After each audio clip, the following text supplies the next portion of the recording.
Hi, I'm Mark from East of Maui. Today we're going to show you how to tune a snowboard. First thing I like to do is start out with a clean workbench. But, I guess we're going to skip step 1 and go straight to step 2. In order not to get my fine wardrobe messed up, I'm going to put on a shop apron to keep myself from getting dirty. Seriously, it helps to have a really good work area when you're tuning your boards. A set of racks to hold the board in place to keep your tools organized, make everything go a lot easier. You're going to need a few basic tools in order to tune your snowboard. You're going to need a flat file to do the base edges. You're going to want a card file to clean the metal shavings off your file. Some sort of edge tool like the two I'm holding in my hand are good for doing the side edges of your board. That's what we use to clean and sharpen the edges of the board. You're going to need some base cleaner to get the old wax off the board. We usually use an old spray bottle to help apply it. You'll need a bar of wax, a wax iron, and then a scraper to scrape off the excess wax. And then when you're done, it helps to have a brush to give the base a texture. People like to do stuff differently, but I like to start by doing the base edges of the board first.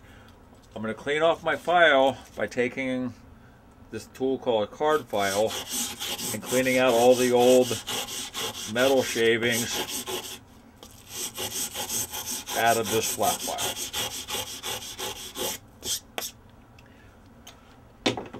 When doing anything to the edges of the board, it's best to go in the same direction the board travels, from the tip or the nose of the board all the way down to the tail.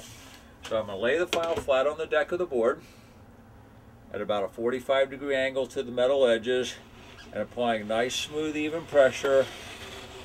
Run the file from the tip of the board to the tail of the board.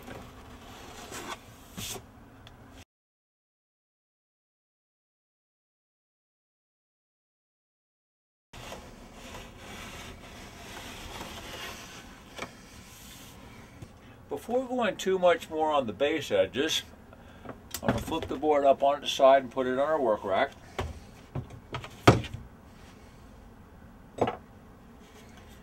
One way to tell if the board is sharp enough, if you take your fingernail and rub it against the edge of the board, it should leave a little bit of nail thing. This isn't bad, but I'm going to give it a couple quick passes with an edge file just to clean it up. This is the edge file that I showed you earlier. Use the edge file. Want to make sure the file itself is clamped down tight into the tool.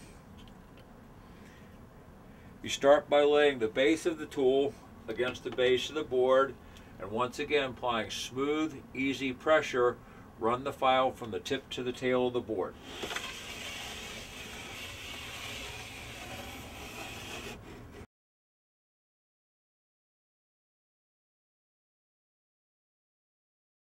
Okay, once we get the edges of the board sharp, next thing I like to do is clean the base. I'm going to take the pump bottle, spray a little base cleaner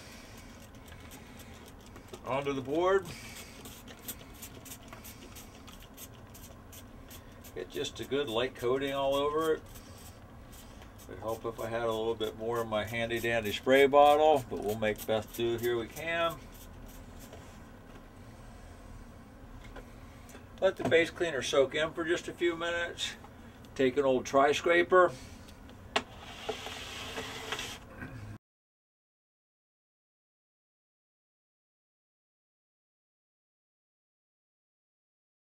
Alright, after we finish cleaning the base, we're going to need to let the base cleaner dry. Make sure it evaporated completely for the board. Because when we wax the board, we want to make sure that the new wax sticks to the base of the board real well. So it's going to take maybe 10-15 minutes for the base to dry. In the meantime, I'm going to check the bindings on this guy's board. Make sure all his binding straps are tight and in working order. In the shop, we usually use just a basic all-temperature bar wax. Works really good for 90% of the conditions anybody's going to encounter while they're out snowboarding. If you want to do your own waxes at home, we sell a real nice fluorinated wax from Burton that's easy to melt into your board. If you know you're going to go someplace where it's really cold, a good bar of cold wax will help the board slide on those really sticky days. Once again, working from the tip to the tail, I'm going to take my hot iron and just drip a nice even coat of wax back and forth.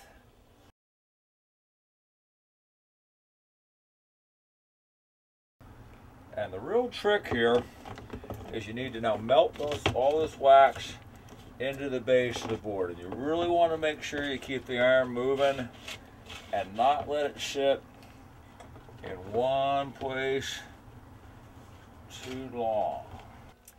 Let this board cool for about 20 minutes. Want to make sure the wax is really melted into the board. Don't want to scrape it off when it's too hot. This is a triangle scraper right here, is what we're going to use to remove the excess wax for the board. And once again, we run from the tip of the board to the tail of the board in the direction the board travels.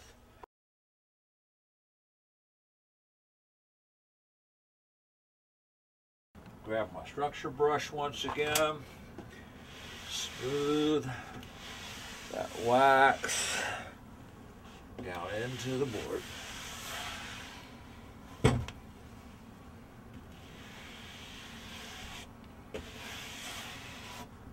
Well, this can easily be done by hand. Sometimes it's real nice to have a power tool and finish up the job and give it that professional touch.